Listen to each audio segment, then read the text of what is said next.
Dans une contrée reculée, bordée par des montagnes et des marécages brumeux, vivait un homme que tous redoutaient, Élias le maudit. On disait qu'il était né sous une étoile sombre et qu'un maléfice pesait sur lui depuis l'enfance. Sa simple présence faisait flétrir les fleurs, calmer les oiseaux et glacer le sang des hommes les plus courageux. Élias vivait à l'écart du village de Brumfaï, dans une masure délabrée au bord de la forêt maudite. Les enfants étaient mis en garde. Ne t'approche jamais de la maison de l'homme maudit, sinon son regard te volera ton âme. Les villageois affirmaient que tout malheur dans leur vie était lié à Élias, une récolte perdue, une maladie soudaine, même les tempêtes violentes qui ravagèrent les toits semblaient répondre à sa présence. Un passé tragique. Mais peu de gens connaissaient la véritable histoire d'Élias. Il n'était pas né mauvais. Enfant, il était joyeux et plein de vie, aimé de ses parents. Mais lors de ses 10 ans, une femme étrange était venue frapper à leur porte. Elle portait une robe noire et avait des yeux perçants comme des éclats de glace.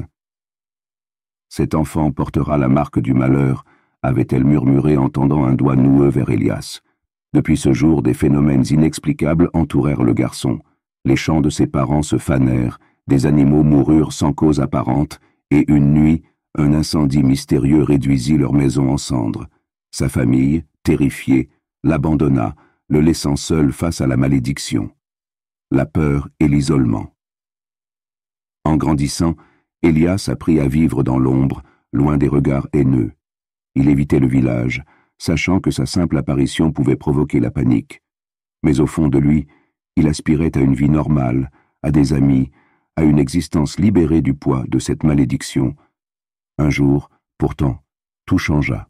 Une terrible maladie s'abattit sur Brumfaï. Les enfants tombaient malades les uns après les autres, et aucun guérisseur ne parvenait à les sauver.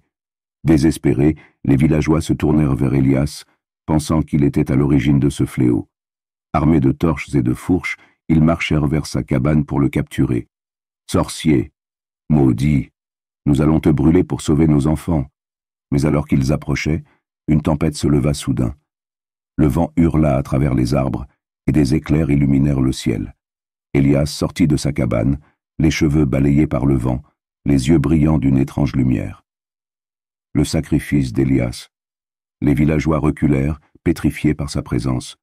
Mais Élias ne montra aucune colère.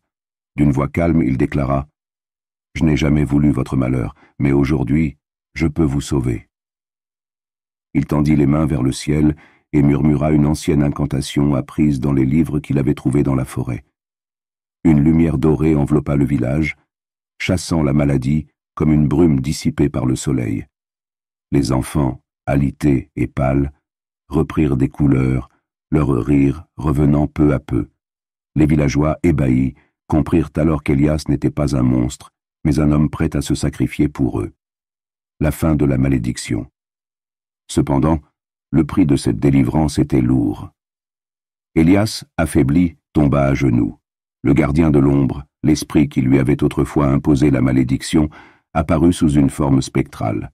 « Tu as choisi l'amour plutôt que la vengeance. Ta malédiction est levée, Élias. » Pour la première fois de sa vie, Élias sentit une paix profonde l'envahir.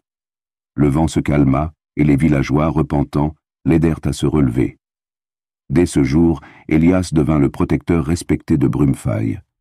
Le village prospéra, et chaque année, une fête fut organisée en son honneur pour rappeler que même les âmes que l'on croyait maudites pouvaient être remplies de lumière.